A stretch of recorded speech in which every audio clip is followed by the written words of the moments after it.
नमस्कार, beauty studio मराठीमध्ये पुन्हा एकदा स्वागत। तर आज आपण बोलणार आहे की थंडीमध्ये आपण आपल्या पूर्ण शरीराची काळजी कशी घेतली पाहिजे याच्याबद्दल।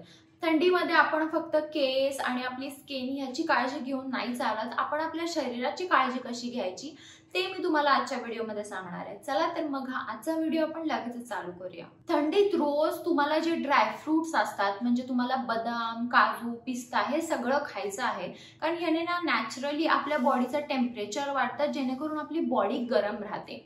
थंडीमध्ये जे काही मुळांच्या भाज्या येतात म्हणजे गाजर, बीट किंवा रताळ हे जे मुळांच्या भाज्या असतात ते तुम्हाला नक्की खायचं आहे, ज्या ज्यादातर थंडीतच येतात। त्यामुळे ह्या मुळांच्या भाज्या थंडीत तुम्हाला जास्तीत जास्त खायच्या आहेत। थंडीमध्ये किती जरी बॉडी लोशन लावलं तरी आपली स्किन शेवटी ड्रायच होते। जर असंही तुमच्यासोबत होत असेल तर तुम्ही आंघोळीच्या आधी 1-2 तास तुमच्या पूर्ण शरीराला एकतर खोबरेलच्या तेलाने नाहीतर तिळाच्या तेलाने मसाज करू शकता, जेणेकरून तुमची बॉडी सॉफ्ट राहील आणि थंडीमध्ये तुमची बॉडी फुटणार नाही आणि एकदम सॉफ्ट स्मूथ राहील। तुम्हाला परत बॉडी लोशनची गरज पण लागणार नाही। थंडीमध्ये हळद, आलं, लसूण, कांदा हे खा, याने तुम्हाला सर्दी, शिंका होणार नाही आणि इम्युनिटी पण चांगली राहील। थंडीमध्ये आपण पाणी कमी पितो कारण आपल्याला तहानच लागत नाही आणि आपल्याला गार पाणी जात नाही, पण ह्याच्यामुळे आपली बॉडी एकदा जर डिहायड्रेटेड झाली तर तुमची स्किन, केस, तुमचं सगळं काही ड्राय होणार आहे।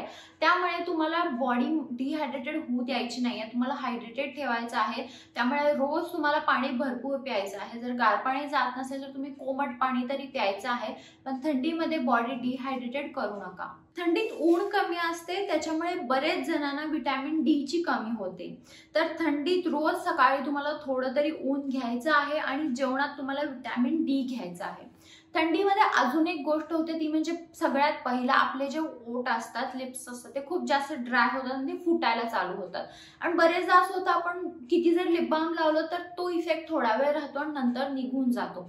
तर अशा केसमध्ये थंडीमध्ये तुम्हाला रोज रात्री तुमच्या लिप्सना, ओठांना तुम्हाला तूप लावायचं नाही तर मध लावायचं।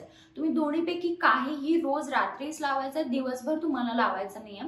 रोज रात्री जर तुम्ही लावला तर तुमचे लिप्स खूप जास्त सॉफ्ट होतील आणि ड्रायनेस किंवा जो कोरडेपणा असेल तो निघून जाईल। तर हा होता आजचा माझा व्हिडिओ की थंडीमध्ये तुम्ही तुमच्या पूर्ण शरीराची काळजी कशी घ्यायची याच्याबद्दल। जर व्हिडिओ आवडला असेल तर व्हिडिओ लाईक करा, शेअर करा आणि चॅनल सबस्क्राईब करायला विसरू नका। चला तर मग आपण लवकरच भेटूया एका नवीन व्हिडिओमध्ये, तोपर्यंत काळजी घ्या। बाय।